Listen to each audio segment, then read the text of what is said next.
J'ai peur d'avouer mes sentiments, comment faire? Bonsoir mesdames, j'espère que vous allez bien, c'est Alexandre, votre coach. Je vous accompagne au quotidien pour que vous puissiez réussir votre vie sentimentale et que vous deveniez des femmes plus confiantes, plus heureuses en amour. Cette vidéo est très intéressante. Quand je l'ai écrite, je me suis dit, mais c'est vrai qu'à finalement, à quel moment on peut dévoiler ses sentiments sans avoir peur de perdre l'autre? Pourquoi je dis ça? Parce qu'effectivement, les hommes sont sur la défensive et si vous cherchez à les faire s'engager trop rapidement, ils auront tendance à s'enfuir. C'est là où c'est contre-intuitif, c'est que les hommes souhaitent également coucher la plupart le premier soir pour s'engager et ne souhaitent pas vraiment perdre leurs sentiments, mais en faisant ça, ils vont mettre beaucoup de chance pour perdre leurs sentiments. Donc c'est tout là l'idée, c'est que la psychologie masculine, féminine est très pertinente ici, venir essayer de comprendre comment nous fonctionnons. Bien sûr, il n'y a pas de généralité à faire puisque on va retrouver des similitudes pour les hommes et les femmes, puis on est tous différents. Mais finalement, c'est vrai que les femmes sont plutôt dans leur engagement sur le long terme et ne se dévoileront pas trop rapidement au début et surtout pas le premier soir. Et c'est ce qui fait que les deux ont des attentes différentes, mais souhaitent également aller au même endroit, mais pas par les mêmes moyens. Donc c'est là, c'est vraiment un casse-tête, les relations de couple, et c'est pourquoi moi j'en suis vraiment passionné. Donc l'idée c'est, pour revenir à notre question, pourquoi on a peur de le perdre peut-être? Pourquoi on a besoin d'être rassuré? Pourquoi on souhaite se dévoiler? C'est là la vraie question.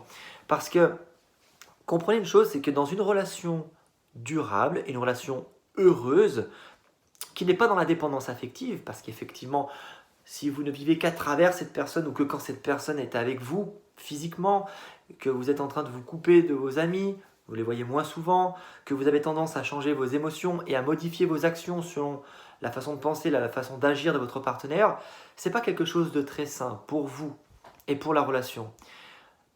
Je pense que les attentions, l'écoute, le regard, le temps vont parler pour vous ici. La manière dont vous êtes en train de vous comporter avec votre partenaire, en respectant son espace, et que lui aussi réciproquement respecte votre espace, que vous vous séduisiez réciproquement, que vous vous placez sur un piédestal, mais que vous respectez vos distances pour que vous puissiez continuer encore à mettre en place le jeu de séduction qui est long, effectivement. C'est pas quelque chose qui est bouclé et hop, c'est bon, on est en couple au bout de 2 mois, on se dit je t'aime et c'est terminé, ciao. Non, on prend le temps de se découvrir et puis même toute la vie, si vous êtes encore ensemble, vous aurez le besoin de vous découvrir encore, de casser la routine. Donc vraiment ici, c'est comme si vous partiez pour un marathon avec votre partenaire et que, dans tous les cas, vouloir aller vite et se dévoiler rapidement ne sera pas à votre avantage. Mais le lien que vous créez et les souvenirs que vous êtes en train de créer ensemble vont vous inspirer réciproquement, mutuellement, et vont permettre de créer un lien solide, insécable.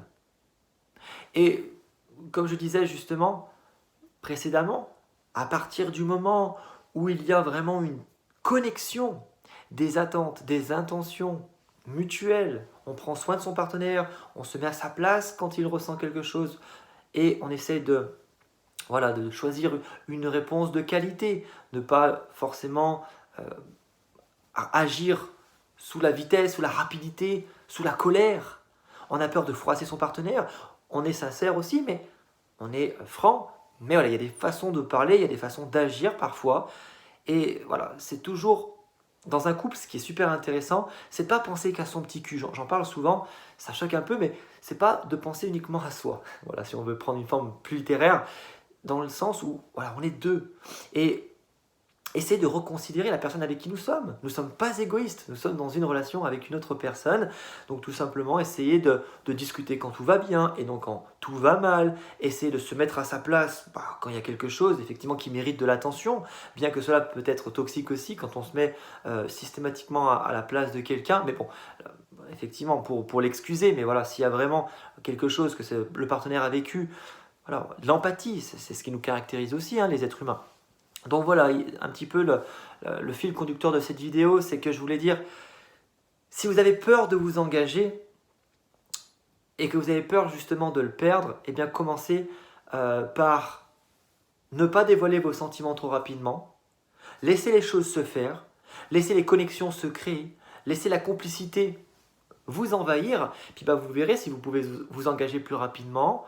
Parce que l'idée aussi, et c'est la conclusion un peu, c'est de vouloir dévoiler ses sentiments. On attend une validation pour être rassuré et continuer avec la relation. Vous voyez un petit peu?